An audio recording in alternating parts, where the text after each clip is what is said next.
Bodhan MLA Shakeel ఇదే మాట అంటూ ప్రచారం చేస్తున్నారు. నా మీద మీకు కోపం ఉన్నప్పటికీ కూడా కేసీఆర్కి ఓటేయండి. అప్పుడు కేసీఆర్కి ఓటేసినప్పటికీ కూడా మళ్ళీ అదే ఎమ్మెల్యే, అదే ఎవరైతే అసంతృప్తి ఉన్నటువంటి ఎమ్మెల్యేనే మళ్ళీ ఎన్నుకోవాల్సినటువంటి పరిస్థితి ఉన్నప్పుడు అక్కడ డిఫరెంట్గా ఆలోచించారా ఓటర్లు? అక్కడ స్థానిక సమస్యలు ప్రధానంగా ఉన్నాయి. బోధన్ షుగర్ ఫ్యాక్టరీను మళ్ళీ తెరిపించలేదని, ఆ చెరుకు రైతులకు సంబంధించిన సమస్యలు ప్రధానంగా అక్కడ ప్లే చేస్తున్నాయి. బట్ అక్కడ అపోజిషన్ పెద్దగా స్ట్రాంగ్ లేదు.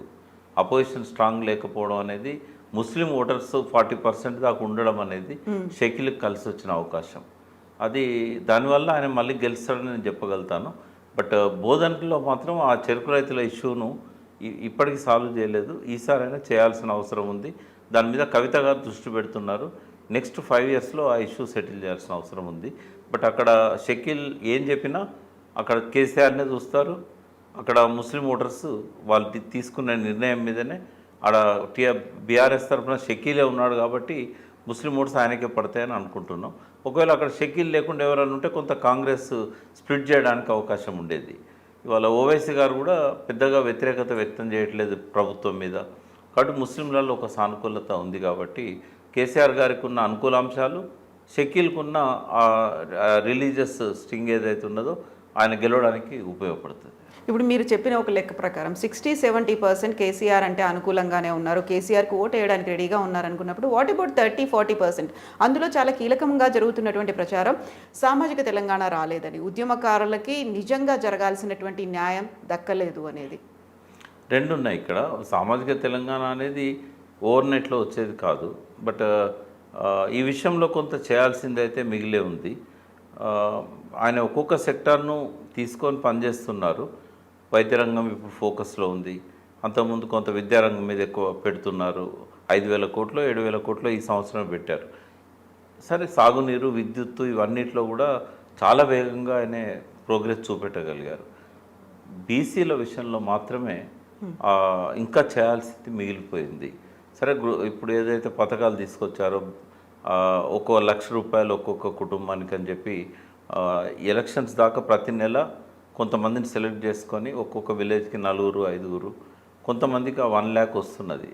బట్ దళిత బంధులాగా ఒక 10 లక్షల సహాయం వస్తే తప్ప ఏదైనా పెట్టుకోవడానికి అవకాశం ఉండదు.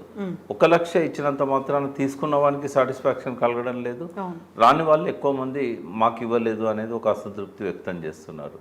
ఇది కొంచెము నెగటివ్ అవుతుందేమో అనే ఒక ఆలోచన బయలుదేరింది. బట్ దీన్ని ఏ రకంగా కేసీఆర్ గారు జనాల్లోకి వెళ్ళి కన్విన్స్ చేస్తారు అనేది చూడాల్సిన అవసరం ఉంది. ఈ ఒక్క పాయింట్ మీద మాత్రం కొంత అసంతృప్తి ఉంది.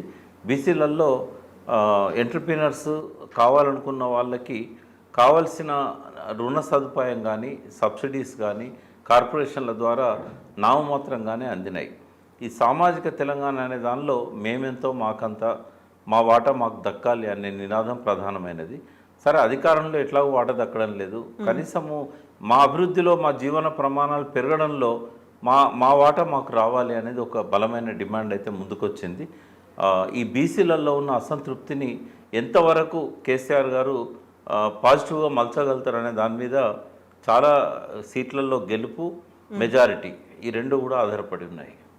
సో ఇప్పుడు బీసీలు వాళ్ళ పర్సంటేజ్ ఎంత ఉంది అనేది చూసుకున్నప్పుడు 2 రకాలుగా ఆలోచిస్తున్నారు. మీరు చెప్పినట్టుగా వాళ్ళకు ఉన్నటువంటి పథకాలు ఎలా ఉన్నాయి అనేది ఆలోచించడంతో పాటుగా సీట్లు ఎంతమందికి కేటాయించారు అనేది కూడా, ఇదేమైనా డిసైడింగ్ ఫ్యాక్టర్ ఉంటుందా? లాస్ట్కి అది మిగిలదమ్మా. ఏ సీట్లలో ఎవరు ఉన్నారు అనేది చూస్తారు తప్ప ఈ కులానికి ఎన్ని సీట్లు ఇచ్చారు, ఎన్ని తక్కువ ఇచ్చారు అనే దాని మీద ఆధారపడి ఉండదు. ఇవాళ ముదిరాజులకు ఒక సీటు ఇవ్వలేదు. ముదిరాజులు ఓట్లు వేయరా? టీఆర్ఎస్కి అసలే వేయకుండా ఉంటారు. రకరకాల కారణాలు ఉంటాయి. ఆ కుటుంబాలు చాలా వరకు బెనిఫిట్ అయినవి ఉంటాయి. ఉదాహరణకు మత్స్యకారులు ఉన్నారు. అసలు ఏ ప్రభుత్వంలో కూడా వాళ్ళకి ఇప్పుడున్నంత సౌకర్యం, సౌలభ్యం దొరకలేదు. వాళ్ళకి ఉచితంగా చేపల పెంపకానికి ప్రభుత్వమే ఇచ్చి